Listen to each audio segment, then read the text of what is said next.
আলোচনা করলেন কি যে হে নবীর দিওয়ানারা শোনো, নবী পাক তো বাহায়াত নেই, উনি কবরে তশরিফ ফরমা।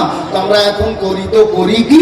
তো একজন দিওয়ানায়ে রাসূল বললেন, হে নবীর দিওয়ানারা শোনো, আরে আমাদের নবী পর্দা করে গেছেন, কিন্তু নবী পাকের সবথেকে লাডলি পিয়ারি স্ত্রী বিবি সাহেবা, সমস্ত মুমিন মুমিনাতের আম্মা জান হযরতে আম্মা জান আয়েশা সিদ্দিকা রাদিয়াল্লাহু তাআলা আনহা, উনি বাহায়াত আছেন।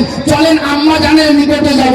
আম্মা জানের ঘরের দরজায়, হুজরা মোবারকার দরজায় হাজির হলেন। ওনারা আরজি পেশ করলেন। পর্দার মধ্যে থেকে আম্মা জান আয়েশা বললেন, এই নবীর দিওয়ানারা, কি খবর তোমরা আমার দরবারে কেন?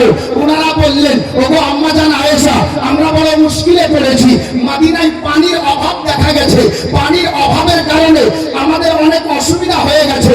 তো আপনার নিকটে আসলাম, আপনি একটু আল্লাহর নিকটে দোয়া করে দেন।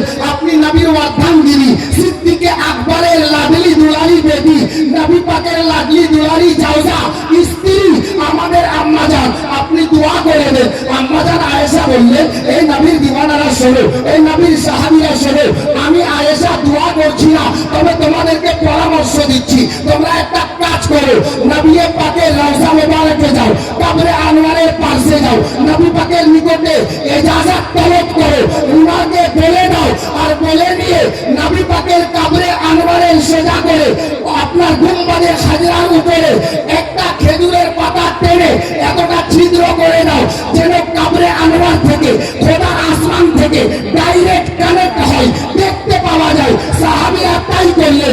নবী দরবারে আরজি পেশ করে, নবী পাকের অর্ধাঙ্গিনী সমস্ত মুমিন মুমিনাতের জননী বললেন, এই নবীর দিওয়ানারা শোনো, সারা জগতের লোকের কাছে নবী বলতে পারে, আমার নবী কাল যেমন জিন্দা ছিলেন, আমি আয়েশার নিকটে নবী আজও তেমন জিন্দা আছেন। সুবহানাল্লাহ, সুবহানাল্লাহ। পাকের অর্ধাঙ্গিনীর নির্দেশ অনুযায়ী সাহাবীরা রওজায়ে রাসূলে হাজির হয়ে আপনার নির্দেশ নিলেন।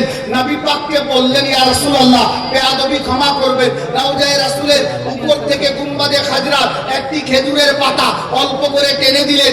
আসমান এবং কবরে আনোয়ারের ডাইরেক্ট কানেকশন দেখতে পাওয়া যেতে লাগলো। হযরতে গেরামি নবী পাকের দরবারে এনারা আরজি পেশ করলেন, আর অল্প টাইমের মধ্যে মদিনাতে বাদল ভেসে গেল, কালো রূপে বাদল ভেসে আল্লাহর নবীর নিগাহে কারাম, নবী পাক দোয়া করেছেন। কবরে আনোয়ারে উম্মতের ফরিয়াদ নবী পাক শুনতেছেন। এই গোলামে কলিমি নবী পাক দোয়া করেছেন। এত বৃষ্টি হলো, এত বৃষ্টি হলো, যত পানির দরকার তার থেকে বেশি হয়ে গেল।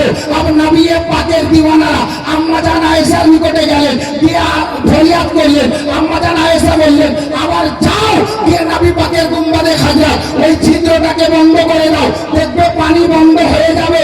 তারা তাই করলেন, গিয়ে পানি আপনার গুম্বাদে খাজরা পাতাটাকে বন্ধ করে দিলেন, ছিদ্রটাকে বন্ধ করে দিলেন, পানি বন্ধ হয়ে গেল।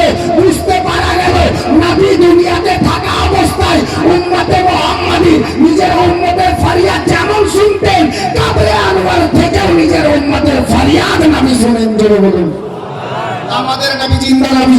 আজকে আমাদের খুশনসিবি আলে নবী, ওই বাগানের পরস্ফুটিত ফুল আলে রাসূল আমাদের সামনে উপস্থিত। গোলামে কলিমি, আমি চলুন এই পবিত্র মাহফিলে বসে একটা দিওয়ানায়ে রাসূলকে বলবো, আমরা আলে নবীকে পীর হিসাবে পেয়েছি, এটা আমাদের কিসমতের ব্যাপার। আজকে আমাকে কোনো দিক থেকে কোনো ইশারা নেই, এই ভাই মোবাইল বন্ধ করো, কোনো ইশারা নেই।